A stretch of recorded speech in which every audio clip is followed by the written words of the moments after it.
Magandang umaga mga kapatid, muli tayo mag-aral ng banal na salita at sa pagkakataong ito ay pag-aralan natin yung may kinalaman po sa Parable of the Ten Virgins. Tatandaan po ninyo, ito Matthew 25 po ay meron pong tatlong parable ang binanggit ng ating Panginoon Kristo at itong tatlong parable na ito ay may kinalaman sa kanyang muling pagdating. At ito ay kinukumpara sa kaharian ng langit. At yung unang parable na ating pinag-aralan ay nasa bandang hulihan. Itong Matthew 25, ito po ay ang parable of the sheep and goats. At sunod natin pinag-aralan ay yung parable of the talents. At sa pagkakataon ito, pag-aaralan naman po natin ang parable of the 10 virgins. At ganito po ang ating mababasa sa banal na kasulatan. Then the kingdom of heaven shall be likened to 10 virgins who took their lamps and went out to meet the bridegroom. Now the 5 of them were wise, and the 5 of them were foolish. So, 10 sila, ang 5 matalino, at ang 5 ay, sa salita natin ngayon, ay mga bobo o mga mangmang. Sa verse 3, ang sabi po ng banal na kasulatan ay ganito, those who were foolish took their lamps and took no oil with them. But the wise took oil in their vessels with their lamps. But while the bridegroom was delayed, they all slumbered and slept. So sa kanilang pag-iintay, sila po ay nakatulog, no? Sila ay inantok na. So verse 6 ng banal na kasulatan ay ganito ating mababasa. And at midnight a cry was heard, behold, the bridegroom is coming. Go out to meet him. Then all those virgins arose and trimmed their lamps. Verse 8, yan ito po ating mababasa. And the foolish said to the wise, give us some of your oil, for our lamps are going out. Verse 9, sabi po ng mga wise, but the wise answered, saying, no, lest there should not be enough for us and you, but go rather to those who sell and buy for yourselves. Verse 10, ang sabi po ay ganito, and while they went to buy, the bridegroom came, and those who were ready went in with him to the wedding, and the door was shut. Verse 11, afterward the other virgins came also, saying, Lord, Lord, open to us. But he answered and said, assuredly, I say to you, I do not know you. So ito po yung parable of the 10 virgins. At every time na nagbabanggit po ang ating Panginoon Kristo ng parable, ay ito po ay nagsasabi lamang po ng isang punto.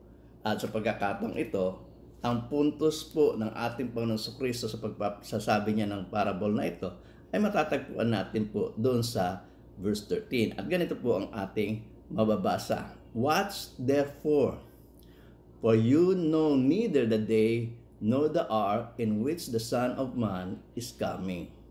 So sabi ng Panginoon, matapos niya sabihin yung parable of the 10 virgins, na yung 5 ay hindi nakapasok dun sa kasalan, ang sabi niya ay ganito, magbantay nga kayo sapagkat hindi ninyo alam ang araw ni ang oras ng pagdating ng anak ng tao. So makikita natin itong mga nung naghanda sa kanila sa pagdating ng bridegroom, sila lamang po yung nakapasok dun sa kasalan. At yung hindi po naghanda, sila po ay hindi nakapasok.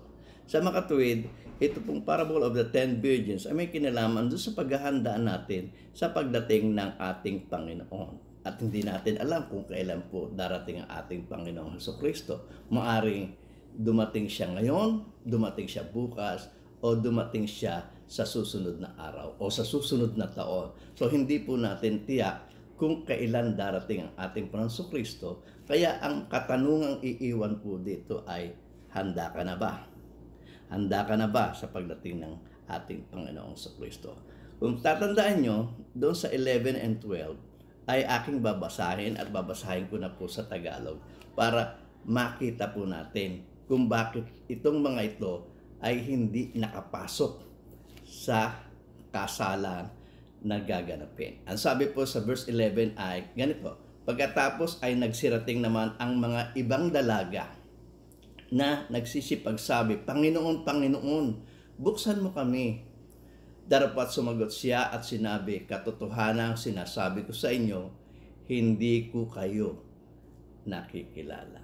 So itong mga dalagang ito na alam natin na sila ay inihanda para sa kasalan, para sa kanilang mapapangasawa. Pero yung kanilang mapapangasawa mismo ang nagsabing, sa katotohanan, hindi ko kayo nakikilala. Natatandaan nyo, meron rin binanggit ang ating Panginoong Kristo dito sa mga taong hindi niya kikilalanin, bagamat ito ay tumatawag sa kanya na Panginoon, Panginoon, tulad nitong 5 dalaga. Ganito po ang ating mababasa dito sa Matthew chapter 7 verse 21 to 23, at ito po ay mababasa natin sa babasahin natin dito po sa New King James Version. Sabi po ng banal na kasulatan ay ganito, Not everyone who says to me, Lord, Lord, shall enter the kingdom of heaven, but he who does the will of my Father in heaven. Many will say to me in that day, Lord, Lord, have we not prophesied in your name, cast out demons in your name, and does many wonders in your name? And then I will declare to them, I never know you. Depart from me, you who practice iniquity. So ito po yung tagpo sa kasaysayan kung saan ay sinasabi ng ating Panginoong Kristo na hindi lahat ng nagsasabi sa akin, Panginoon, Panginoon, ipapapasukin ko sa kaharian ng langit. Ang makakapasok lamang yung gumagawa ng kalooban ng aking Ama na nasa langit. At kayo na nagpa-practice ng lawlessness, hindi kayo makapapasok sa kaharian ng langit. Ang nahahanda lang makapasok, yun lamang pong sumusunod sa kagustuhan ng Diyos. At yung hindi sumusunod sa kagustuhan ng Diyos at nagpa-practice ng lawlessness, hindi po sila papapasukin ng ating Panginoong Kristo sa kaharian ng langit. Yung pong salitang lawlessness na nabasa natin sa English o iniquity sa ibang salin, ang Greek word po niyan ay anomia. Anomia po. At ito po ay ang ibig sabihin po nito, ang gamit po nito ay yung lawlessness, iniquity, disobedience, or sin. Alinman doon sa 4 na nabanggit. At sa lawig nagpapaliwanag nito, ang sabi po ay ganito, property without law. Lawlessness, the utter disregard for God's law. Yung pong, bagamat sila ay nagpasa praktika ng reliyon, nabasa po naman natin, sabi nila, nagpagaling kami ayon sa iyong pangalan, At lahat ng kanilang sinapraktika ay ayon sa pangalan ng Panginoon. Pero ito pong binabanggit ng Panginoon na lawlessness o anomia. Ang mga ito ay nagdi-disregard doon sa sa law of God. So, itong mga ito ay bagamat nagsasapraktika ng relihiyon ay hindi naman sumusunod doon sa sa righteousness of God, sa kagustuhan ng Diyos. Tulad rin po yan na mababasa natin dito sa Romans chapter 10 verse 1 to 3. Ganito po ang ating mababasa. Mga kapatid, ang nais ng aking puso at ng aking panalangin sa Diyos ay patungkol sa kanila upang sila'y mangaligtas. So, at tinutukoy ni Apostol Pablo rito yung kanyang makamag-anakang Hudyo na gusto niya na itong mga ito ay ay maligtas. At ito ay kanyang ipinapanalangin. Sa verse 2, ang sabi po ay ganito, sapagkat sila'y pinatutuhanan ko na may mga pagmamalasakit sa Diyos, datapwat hindi ayon sa pagkakilala, sapagkat sa hindi nila pagkaalam ng katuwiran ng Diyos at sa pagsusumaki na maitayo ang sariling kanila, ay hindi sila napasasakop sa katuwiran ng Diyos. So ito po yung nakalulungkot na parte ng pagsasapraktika ng relihiyon. hindi po natin matatawaran ang mga ito sapagkat ito ang mga taong ito ay may seal of God. Pero ang problema po, hindi nila kilala yung katuwiran ng Diyos. Ibig sabihin, hindi nila alam yung Word of God. Hindi nila na pinag-aaralan yung salita ng Diyos. At dahil sa hindi nila alam yung mga salita ng Diyos at katuwiran ng Diyos, nagtayo na lamang sila ng sarili nilang pangangatuwiran. At dahil sa nagtayo sila ng sarili ng pangangatuwiran, hindi sila ngayon napasakop doon sa mga salita ng Diyos. At ito yung mga taong ang sabi ng ating Panginoong Kristo sa kanyang pagdating, kahit na tinatawagan niyo po ako na Lord, Lord, hindi ko kayo papasukin sa kaharian ng langit sapagkat hindi kayo gumagawa ng katuwiran ng aking Ama sa langit, kundi kayo ay gumagawa ng lawlessness. No?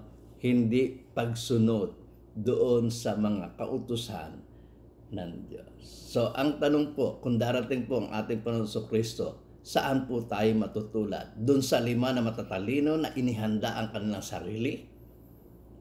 O doon sa mga 5 pa na dalaga na hindi naghanda ng kanilang sarili sa Panginoon? Ang naghanda po ay yung nanatili sa salita ng Diyos at mananatiling pinag-aaralan at tinitiyak na sila ay nasa katuwiran ng Diyos at sila po ay papapasukin doon po sa kasalan o doon po sa kaharian ng Diyos.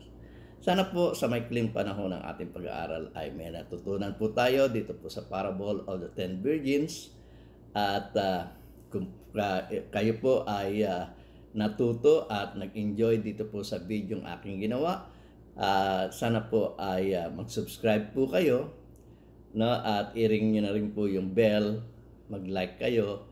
At kung meron po kayong gustong bahaginan ito pong video ito, i-share nyo na rin po. At kung meron po kayong komento at mga katanungan, ay mag-comment na rin po kayo. Muli, ako po si Nehemia Sayuhay at ako po ay taos puso nagpapasalamat sa inyong pagtatangkilik dito po sa aking YouTube channel.